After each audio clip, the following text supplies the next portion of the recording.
Cerita kisah perjalanan hidup seorang anak manusia. Hari ini aku mau cerita tentang kematiannya Tuhanku. Sebagaimana semua manusia di dunia tahu yang namanya Yesus itu mati, dibunuh, disalibkan. Tapi yang luar biasa dari kematian, kalau dia mati, Tuhan itu kalau mati, orang yang kita sembah, kita puja-puja, kalau mati dan tidak bangkit, Allah, berarti kan dia cuma manusia biasa, dia bukan siapa-siapa. Tapi dia seseorang yang ajaib dan luar biasa. Dia Tuhan itu sendiri. Kalau dia mati, tapi dia bangkit lagi gitu, mengalahkan alam maut. Itu baru namanya Tuhan, pencipta langit dan bumi dan segala isinya.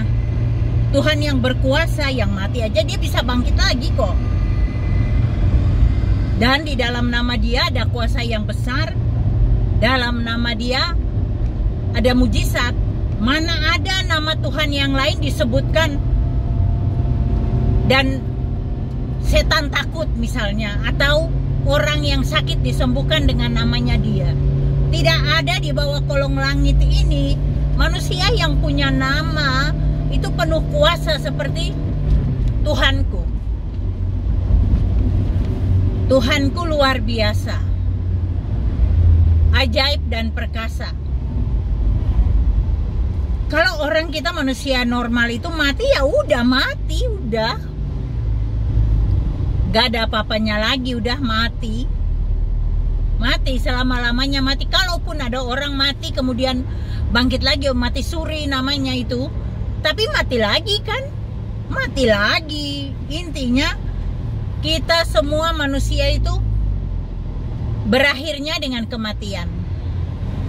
Dan tidak ada yang bisa bangkit dan menampakkan dirinya di ribuan orang yang menyaksikan dia bangkit dan dia naik ke surga. Itu ribuan orang yang melihat dia naik ke surga loh. Jadi itu bukan karangan seseorang menceritakan dongeng. Kan banyak cerita-cerita dongeng aja yang kita dengar, dan orang tuh percaya dengan dongeng hikayat itu. Kalau kematian Yesus itu jelas, dia memang mati disalibkan.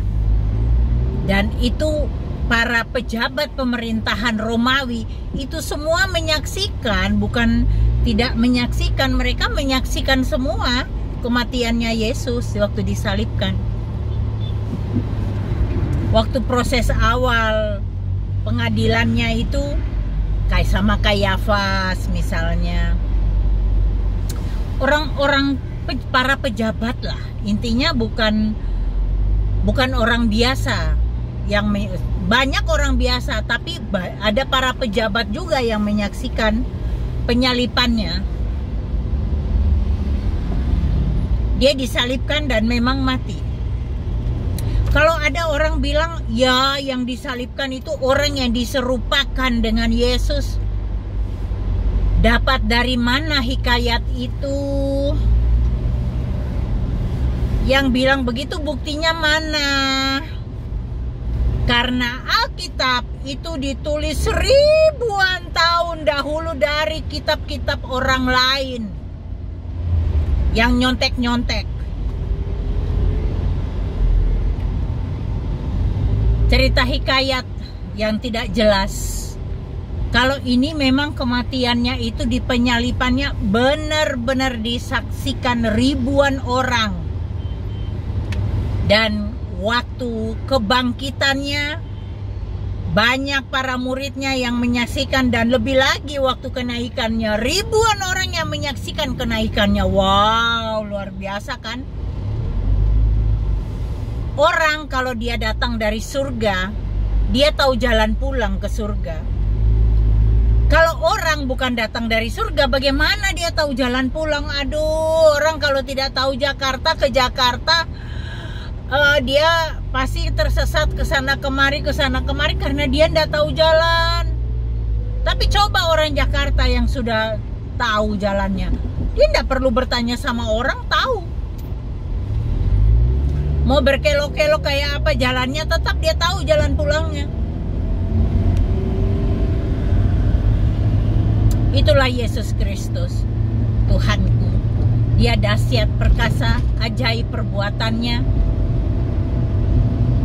Dalam namanya ada kuasa yang besar, dalam namanya ada mujizat.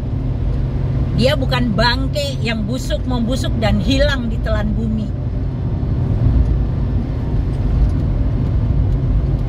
Dia bangkit, dia menyatakan dirinya kepada para muridnya dan ribuan orang menyaksikan kebangkitannya. Wow, keren banget.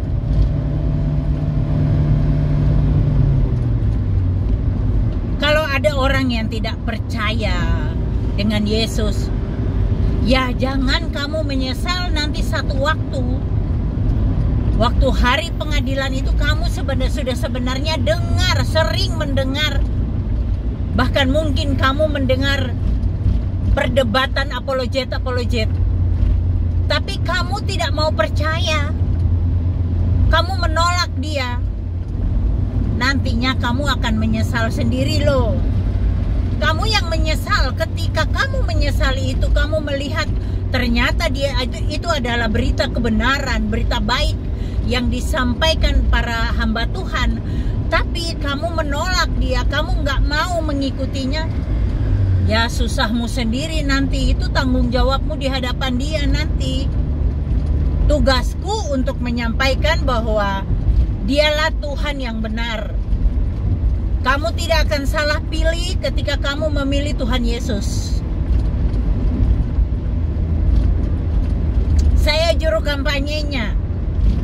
Saya menyatakan bahwa Yesuslah satu-satunya Tuhan yang benar. Dan dialah juru selamat umat manusia. Bukan cuma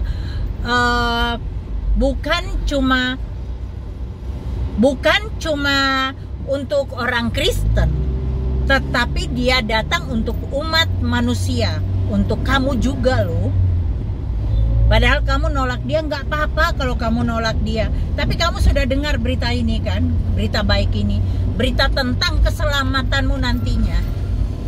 Aku sudah sampaikan loh, dia itu Tuhan dan juru selamat umat manusia. Terserah kamu mau dengar apa, mau menerima atau tidak, itu terserah kamu.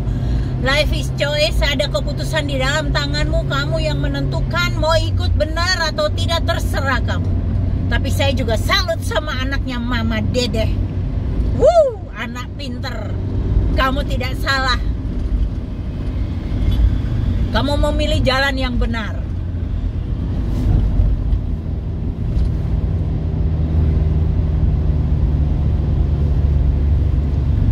Kamu sudah di jalan yang benar.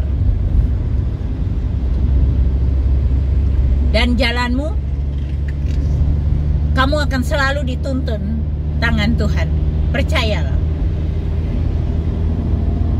Banyak mujizat yang akan terjadi dalam kehidupanmu, sebagaimana aku mengalaminya. Tangan Tuhan tidak pernah lepas dari kehidupanku, dan aku sangat-sangat bersyukur.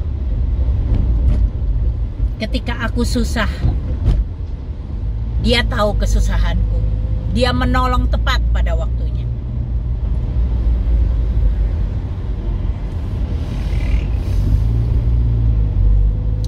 Kalau Tuhan yang kita sembah tidak berkuasa, dalam namanya tidak ada kuasa, di dalam namanya tidak ada mujizat, di dalam namanya tidak ada keselamatan, buat apa nyembah?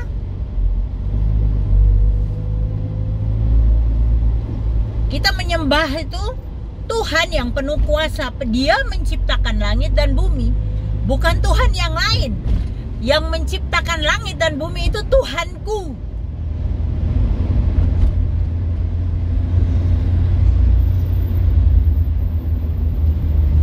Yesus, Dia lahir ke dunia ini sebagai manusia karena Dia mengambil rupa sebagai manusia untuk menyelamatkan kita. ciptaannya yang mulia.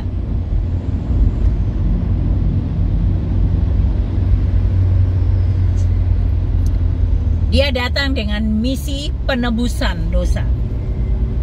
Karena ulah tingkah pola satu manusia membuat semua manusia berdosa, dan hanya oleh satu manusia yang kudus yang datang dari surga, dia menebus dosa-dosa kita. Karena kalau orang berdosa nggak bisa nebus orang berdosa juga. Manusia biasa nggak bisa menebus dosa umat manusia biasa juga. Yang nggak bisa, yang bisa menebus dosa umat manusia itu Dia pencipta langit dan bumi. Ketika bumi ini diciptakan, Yesus itu ada karena Dia adalah firman yang hidup. Dia itu firman sendiri. Yohanes 1 ayat 1. Pada mulanya adalah firman. Dan firman itu tinggal dengan kita.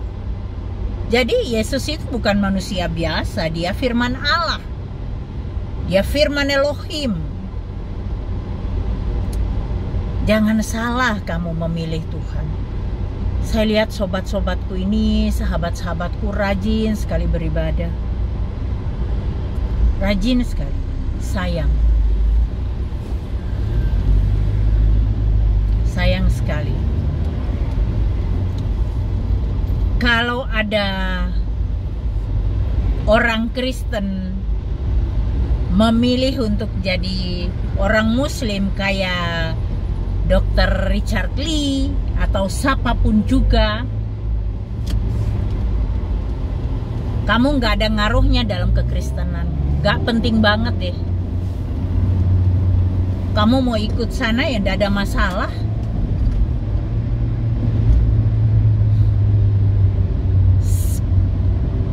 Patah satu tumbuh 1000. Dr. Richard Lee ke sana. Ribuan yang ikut di sini.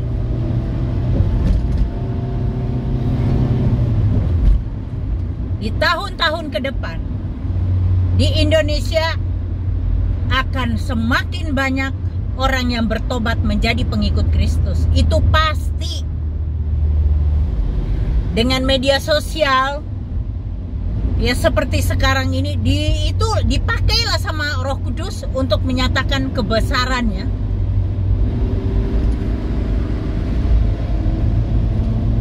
Berita keselamatan ini harus sampai pada semua orang, semua telinga harus mendengar berita baik tentang keselamatan ini.